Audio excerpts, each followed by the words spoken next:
All right, let's add a new investment property opportunity to underwrite.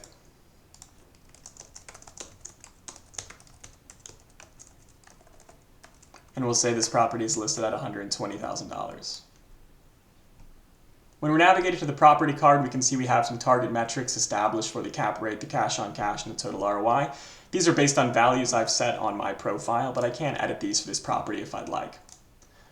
Let's add our first scenario for a 20% down payment. We'll purchase the house at the list price. Maybe we're getting a 7% rate on 30 years, $5,000 closing costs, and a monthly rent of $1,200. That'll take us out to the scenario view where we can tinker with any of these details around this scenario. Let's start by adding in some monthly insurance, adding what the annual property tax would look like. Maybe we can assume we're getting a 2% rental growth rate and the appreciation on the property is 3%. Scrolling down here, we can also see how we could edit any of the management fee, vacancy rate, or maintenance rate assumptions here as well. Saving those changes, we can see how these metrics at the top are automatically updated and how they compare to our targets. And then scrolling down, we get a more detailed breakdown of what this would look like over the 30-year loan term. So perhaps I have another lender come to me with a slightly better rate but a slightly higher down payment, and I want to see how that would affect my returns. We're going to clone the scenario off for a 25% down payment. Let's hike this down payment up to 25%. And the rate drops to 6.5%, and we're going to hold all the other variables steady here.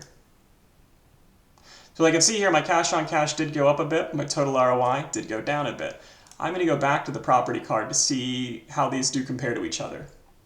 So maybe on this shot I'm a little more interested in this 25% down payment scenario because I do like how I'm getting this higher cash even though my total ROI is slightly lower. I'm going to click into this, but maybe I really do want to hit this target of 7, and I want to figure out how I can get there. I'm going to click Goal Seek here, and I'm going to say, I wonder what the monthly rent I could charge to get me to a cash-on-cash return of my target of 7. I hit Calculate, and it's going to tell me if I increase my rent to $1,222, that's going to get my cash-on-cash to 6.99.